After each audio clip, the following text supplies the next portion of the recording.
There are several forms of abuse. By abuse, I mean any unequal relationship.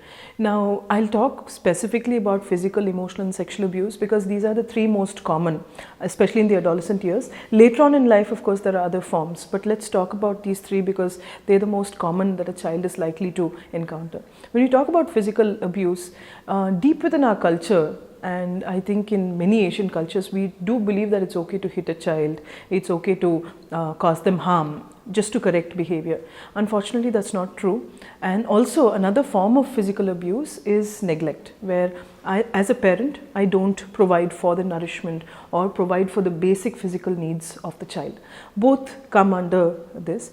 And the emotional abuse aspect is what is more prevalent now.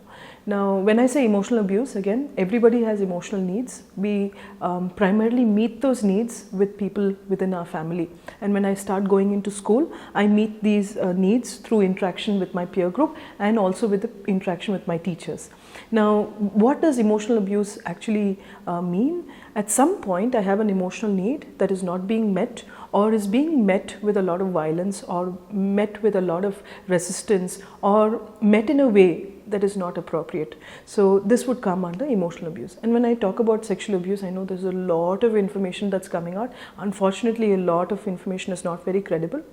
We're all doing good touch and bad touch and all of these things, not understanding that that's not how you shape thinking in a child.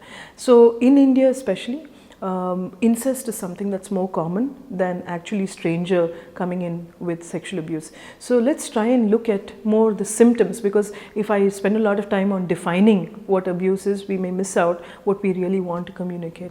Now here, when I talk about abuse in any form, what are the symptoms that I need to be aware of? What are the signs that I need to be aware of? The first is any sudden unexplained change, both in personality or in the behavior.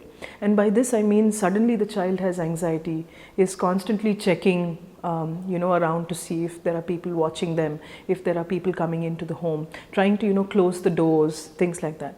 The second is where there is extreme aggression, extreme anger, or the other one that I normally see and more common is withdrawal. The child suddenly refuses to mingle with people, is very withdrawn. A very common way in which children experience or rather show or deal with abuse is where they start having severe conflicts with the relationship with the primary caregiver, usually the parent or the teacher. Many teachers tend to look at this as bad behavior, and it's not really that. Very, very often it could be because of some kind of abuse. And by this, I also want us to understand that there is a new kind of abuse that's coming in the form of cyberbullying. It need not just be the significant adult in the family who's abusing me. I could be stuck with a predator online who's stalking me or who's shaming me, and it could also be my own peer group that's shaming me online, and that also comes somewhere into the whole area of emotional abuse. Now, what do I need to look for also is a sudden drop in social skills. I've had friends till now. I suddenly do not want to hang out with a bunch of friends. I'm very resistant to meeting new people. Now, where this becomes a problem is generally also teenagers do not like to meet new people because of the imaginary audience they go through.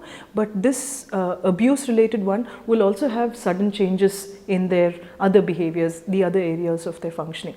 And one of the areas that teachers need to be very aware of is a sudden drop in studies. And academic performance is directly linked to abuse in many, many conditions.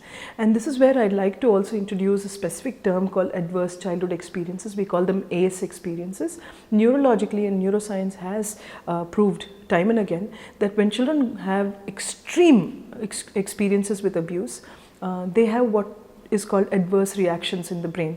Neural pathways or pathways in the brain change completely, and they are no longer able to regulate certain behaviors. Now, when you look at the short-term effects of abuse, it's almost always in the emotional area and in the personality area, sudden changes. And you may also see a lot of change in their self-care routines.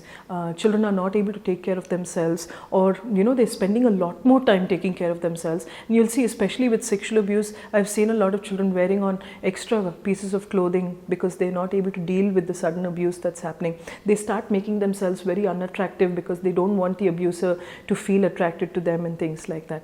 But when it's physical abuse, you'll see unexplained wounds on the body, and the child doesn't know how to explain these. They have very random explanations for wounds that are unexplained. With emotional abuse, usually there will be behavioral changes. So we'll need to keep looking out for these. Another area is frequent illnesses, and these frequent colds, coughs, because the immune system also takes a beating when abuse is prevalent in the child's life. And you'll also see a lot of children having difficulties with just relating to themselves. And by that I mean they are so uncomfortable as a result of the abuse that they come across as being very, very confused, as being very, very defensive, as being very, very resistant to change. So when I am an adult looking at a child, I'll need to look for also these long-term effects of abuse, which usually come up as impulsive behavior. Because what happens is I'm so wired to anxiety, I'm unable to think through how I need to regulate something that I'm feeling. The second thing that I normally come across as a therapist is where children go on to have very difficult relationships later on in life because they don't have a proper frame of reference for how to regulate emotion. Research has repeatedly proven that the left hemisphere of the brain for people who've been chronically abused does not develop as much as the right hemisphere. And when this is the case, they are more prone to depression in the long run. Another area where we look for is the hippocampus. In that part, there is a lot of memory associated experiences, and we do find people with memory related problems later on in life. But the most common is impulsivity, because what happens is as a result of the abuse, there's also anxiety, there's poor social skills, there are changes in behavior, changes in personality, and then there is this child who's doing things that they're not able to think through. So how do we deal with somebody who's been abused? One, if you've picked up the signs, please play a supportive role, but don't go beyond being the therapeutic ally. Very often we think that, just my love will be enough and all of these things. Please, let's not fool ourselves when it comes to abuse. We need to deal with facts. Some of these conditions require consistent support from mental health professionals who are trained in working with trauma, who are trained in working with abuse. We don't find the right professional, we need to look till we find the right person, because sometimes pure counseling alone also will not work for this. There is a lot more intervention that needs to be done, because like I mentioned earlier, the neural pathways change. So our role is, one, in identification, two, in understanding that our role remains supportive, and three, the most important, knock on every door for help, because abuse is something that is very, very ununderstood, and we don't address it because we don't understand it. If we start understanding it, become more aware, and start helping our children, I think we can prevent huge mental health crises that we are dealing with on a day-to-day basis.